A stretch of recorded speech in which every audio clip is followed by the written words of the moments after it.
Assalamualaikum warahmatullahi wabarakatuh. Bagaimana kabar hari ini anak-anak? Semoga anak-anak semuanya sehat dan tetap cerah, ceria, sehingga kita bisa menerima pelajaran ini dengan baik. Dan hari ini kita dengan semangat 45 akan mempelajari bagaimanakah upaya mempertahankan kemerdekaan Indonesia pada waktu proklamasi kemerdekaan. Betapa semangatnya para pejuang dalam merebut kemerdekaan Indonesia. Tentunya kita tidak mau kalah dengan semangat para pahlawan, dan kita juga akan semangat dalam belajar. Ayo kita ikuti bersama-sama dan kita pelajari nilai-nilai apa yang kita dapat dari para pahlawan itu. Merdeka. Perjuangan bangsa Indonesia ternyata tidak berhenti setelah dikumandangkannya proklamasi, melainkan setelah kemerdekaan bangsa Indonesia masih harus berjuang untuk mempertahankan kemerdekaan tersebut. Salah satu wujud perjuangan tersebut adalah dengan adanya perjuangan secara fisik atau pertempuran-pertempuran yang berlangsung di berbagai wilayah Indonesia. Ayo anak-anak, kita hormati jasa pahlawan dengan mendengar dan melihat peristiwa dalam upaya mempertahankan kemerdekaan Republik Indonesia berikut ini. Pertempuran Surabaya. Pertempuran ini merupakan pertempuran tentara dan milisi pro kemerdekaan Indonesia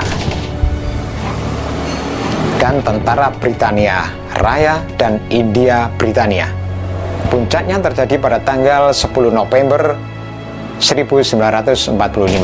Pertempuran ini adalah perang pertama pasukan Indonesia dengan pasukan asing setelah proklamasi kemerdekaan Indonesia, dan satu pertempuran yang paling terbesar dan terberat dalam sejarah Revolusi Nasional Indonesia, yang menjadi simbol nasional atas perlawanan Indonesia terhadap kolonialisme. Usai pertempuran ini, dukungan rakyat Indonesia dan dunia internasional terhadap perjuangan kemerdekaan Indonesia semakin kuat. 10 November diperingati sebagai Hari Pahlawan di Indonesia. Pertempuran Medan Area. Pertempuran ini adalah sebuah peristiwa perlawanan rakyat terhadap sekutu yang terjadi di Medan, Sumatera Utara. Pada tanggal 9 Oktober 1945 di bawah pimpinan T.E.D. Kelly, pendaratan tentara sekutu atau Inggris ini diikuti oleh pasukan sekutu dan Nika yang dipersiapkan untuk mengambil alih pemerintahan. Kedatangan tentara sekutu dan Nika ternyata memancing berbagai insiden yang terjadi di hotel yang terletak di Jalan Bali, Kota Medan, Sumatera Utara. Pada tanggal 13 Oktober 1945. Saat itu seorang penghuni merampas dan menginjak-injak lencana merah putih yang dipakai pemuda Indonesia. Hal ini mengundang kemarahan pemuda Indonesia. Pada tanggal 13 Oktober 1945,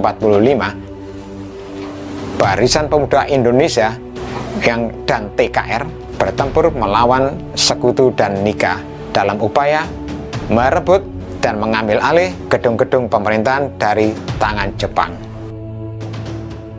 Pertempuran 5 hari di Semarang.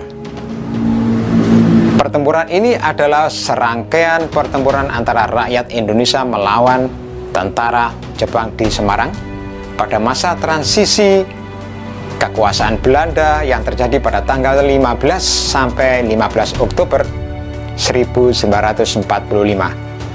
Dua penyebab utama pertempuran ini adalah karena larinya tentara Jepang dan tewasnya Dr. Karyadi.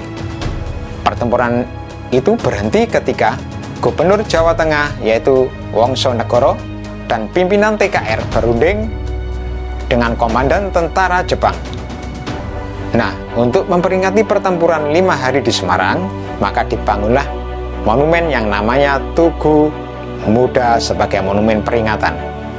Tugu Muda ini dibangun pada tanggal 10 November 1950, diresmikan oleh Presiden Insinyur Soekarno pada tanggal 20 Mei 1953, bertepatan dengan peringatan Hari Kebangkitan Nasional. Pertempuran Ambarawa terjadi pada tanggal 11 Desember 1945, yaitu antara tentara Indonesia dan Sekutu.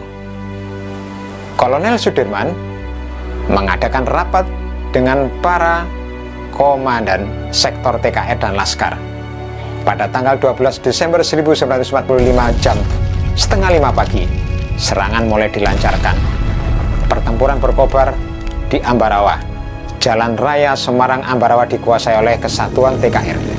Kolonel Sudirman langsung memimpin pasukannya menggunakan taktik yang namanya gelar supit urang atau pengepungan perangkap dari kedua sisi sehingga musuh benar-benar terkurung. Suplai dan komunikasi dengan pasukan induknya diputus sama sekali. 15 Desember 1945 pertempuran berakhir dan Indonesia berhasil merebut Ambarawa dan Sekutu dibuat mundur dari Semarang. Kemenangan ini atau pertempuran ini diabadikan dengan didirikannya Monumen Palagan Ambarawa dan diperingati sebagai Hari Jadi TNI Angkatan Darat atau Hari Juang Kartika.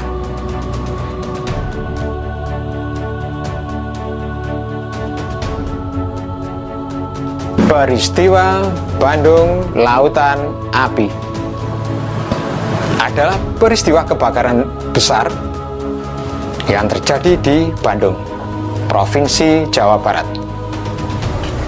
Pada tanggal 23 Maret 1946 dalam waktu 7 jam, sekitar 200.000 penduduk Bandung membakar rumah mereka, meninggalkan kota menuju pegunungan di daerah selatan Bandung. Hal ini dilakukan untuk mencegah tentara Sekutu dan tentara Nika Belanda untuk dapat menggunakan kota Bandung sebagai markas strategis militer dalam Perang Kemerdekaan Indonesia. Peristiwa ini mengilhami lagu Halo Halo Bandung yang menjadi kenangan akan emosi para pejuang kemerdekaan Republik Indonesia. Pertempuran Puputan Margarana merupakan salah satu pertempuran antara Indonesia dan Belanda dalam masa Perang Kemerdekaan Indonesia yang terjadi pada 20 November 1946. Pertempuran ini dipimpin oleh Kepala Divisi Sunda Kecil, yaitu Kolonel I Gusti Ngurah Rai, bermarkas di Desa Marga Tabanan, Bali, di mana pasukan TKR di wilayah ini bertempur dengan habis-habisan untuk mengusir pasukan Belanda yang kembali datang setelah kekalahan Jepang untuk menguasai kembali wilayahnya yang direbut Jepang pada Perang Dunia Kedua, mengakibatkan gugurnya seluruh pasukan termasuk I Gusti Ngurah Rai yang kemudian dikenang sebagai salah satu puputan di era awal kemerdekaan, serta mengakibatkan Belanda sukses mendirikan negara Indonesia Timur. Agresi militer Belanda yang pertama adalah operasi militer Belanda di Jawa dan di Sumatera terhadap Republik Indonesia yang dilaksanakan pada tanggal 21 Juli 1947 sampai dengan 5 Agustus 1947. Operasi Produk merupakan istilah yang dibuat oleh Letnan Gubernur Jenderal Johannes Mahmud yang menegaskan bahwa hasil perundingan Linggarjati pada tanggal 25 Maret 1947 tidak berlaku lagi. Operasi militer ini merupakan bagian dari aksi polisionil yang diperlakukan Belanda dalam rangka mempertahankan penafsiran Belanda atas perundingan Linggarjati. Dari sudut pandang Republik Indonesia, operasi ini dianggap merupakan pelanggaran dari perundingan Linggarjati. Agresi militer Belanda kedua atau yang disebut dengan Operasi Gagak. Operasi ini terjadi pada tanggal 19 Desember 1948 yang diawali dengan serangan terhadap Yogyakarta, yaitu ibu kota Indonesia pada saat itu, serta penangkapan Soekarno, Muhammad Hatta, Syahrir, dan beberapa tokoh lainnya. Jatuhnya ibu kota negara ini menyebabkan dibentuknya pemerintahan darurat Republik Indonesia di Sumatera yang dipimpin oleh Syafruddin Prawira Negara. Pada hari pertama agresi militer Belanda yang kedua ini, mereka menerjunkan pasukannya di pangkalan udara Maguwo, dan dari sana menuju ke ibu kota Republik Indonesia, yaitu di Yogyakarta. Kabinet mengadakan sidang kilat. Dalam sidang itu diambil keputusan bahwa pimpinan negara tetap tinggal di kota agar dekat dengan Komisi Tiga Negara atau disebut KTN, sehingga kontak-kontak diplomatik dapat diadakan. Serangan umum 1 Maret 1949. Serangan ini adalah serangan yang terjadi pada tanggal 1 Maret 1949 di Yogyakarta. Serangan yang terjadi direncanakan dan dipersiapkan oleh jajaran tertinggi militer di wilayah Divisi 3 dengan mengikut sertakan pimpinan sipil setempat berdasarkan instruksi dari Panglima Divisi 3, yaitu Kolonel Bambang Sugeng.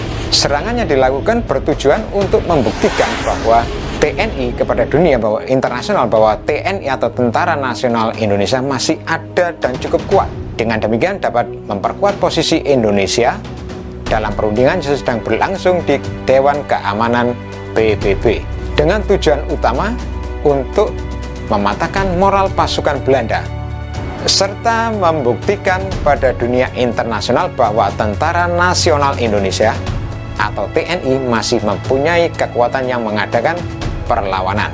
Soeharto pada waktu itu sebagai Komandan Brigade 10 atau Wargrace 3 turut serta sebagai pelaksana lapangan di wilayah Yogyakarta. Nah, anak-anak, sebagai kesimpulan pada pembelajaran hari ini, setelah proklamasi kemerdekaan, semangat persatuan terus dijaga.